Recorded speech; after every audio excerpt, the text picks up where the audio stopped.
Online gaming is the gift that keeps on giving when it comes to new vocabulary. If you thought I could stop after explaining just 5 of their origins, which I may have done in another video, shameless self-promotion, you would have been wrong. So here are 5 more top gaming slang origins.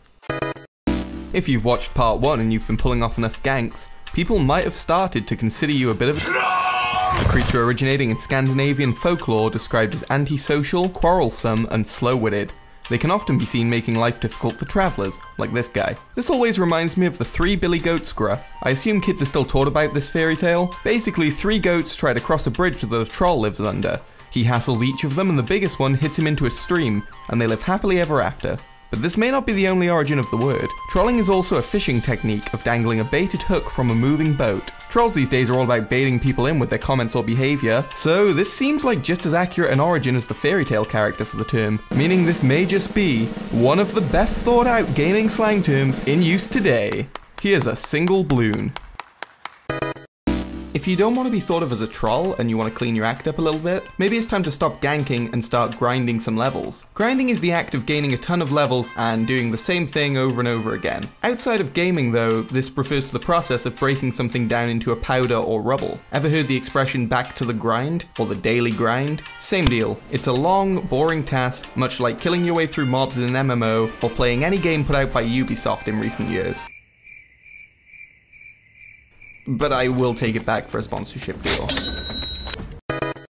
Now you've done some grinding, you've cleaned up, you've got a high level character, everything's looking pretty good, when suddenly the weapon you've been using this whole time isn't doing any damage anymore. You open up the stats page and suddenly they're a lot lower than they used to be. This is called a nerf. The term originates from Ultima Online, and that means that your weapon or ability has been seriously debuffed. It comes from the Nerf line of toys, and the best way to picture this is to look at this.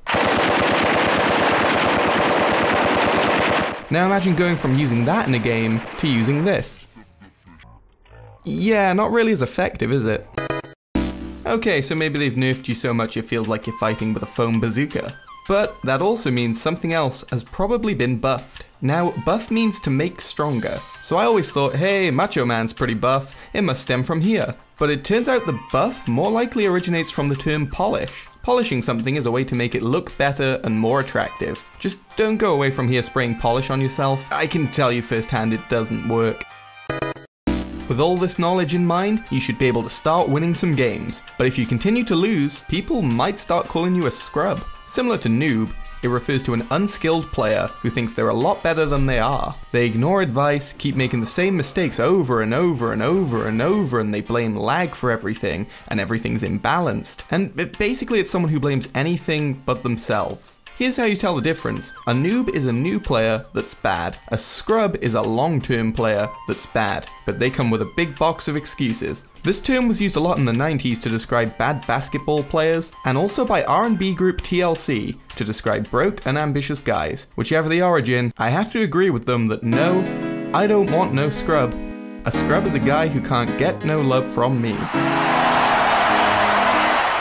Wow, thank you Simon. Always knew I had it in me. And thank you for watching. If you click the video below, it'll take you to the first in the series where I explain 5 more video game slang origins. I'm gonna regret saying this when I see the workload, but this was the first installment of what I'll be calling Top 5 Friday. So if you need a reason to subscribe to this channel, a video like this one will be out every single week. Comment below if there's anything you'd like to see in a future video, and if you like this video, I'll care about your opinion.